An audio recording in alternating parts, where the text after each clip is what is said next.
Pretty interesting article here about how the US government has been funding the Hong Kong protests. And again, it's not super surprising. The US government is always trying to uh, stick their nose in other countries' businesses to further their own imperial capitalist interests, and see this as being no different, frankly. And so this is from Alex Lowe, again from the South China Morning Post. I'll link it in the description box down below. Imagine how the American government would react if multiple Chinese state agencies such as Xinhu, apologize if I'm mispronouncing any of these words, were exposed secretly helping protest groups across the U.S. to evade surveillance and crackdowns by law enforcement agencies. Washington would probably threaten China with war. Roughly, though, the little known but powerful U.S. Agency for Global Media has been doing just that in Hong Kong. Big surprise, huh?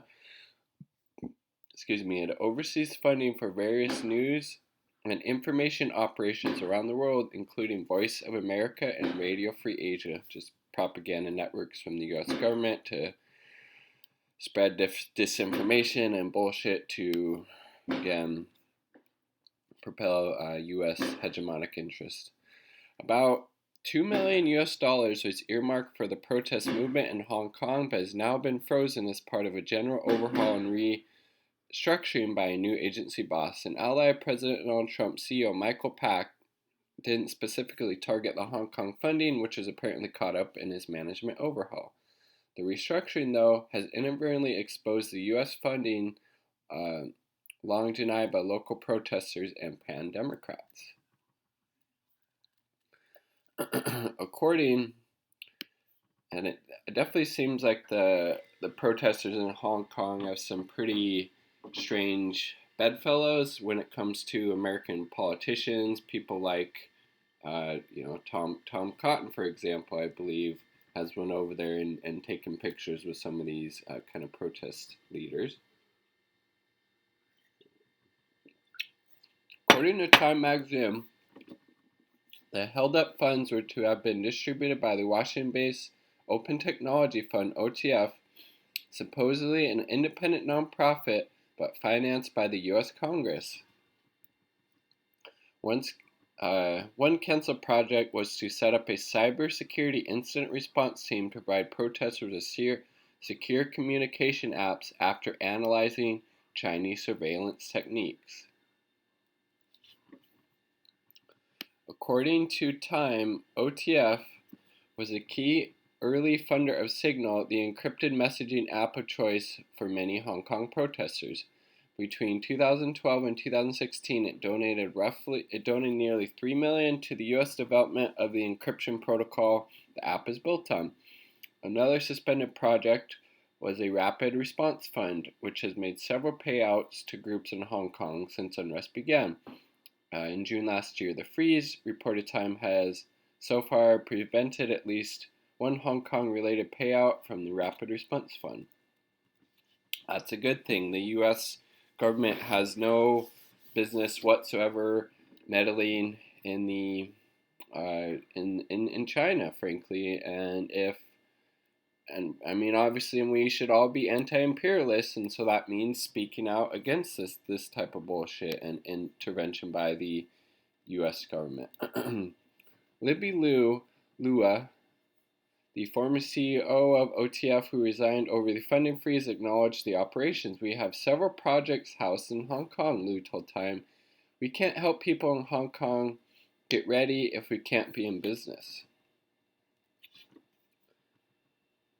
The agency and OTF are not the only ones. The National Endowment for Democracy, another Congress fund entity, spent $643,000 in Hong Kong last year. In 2013, according to its own records, it was $695,331. Those amounts seem roughly to be recurrent annual spending in the city, at least until December, when Beijing imposed sanctions against it. Why wouldn't they?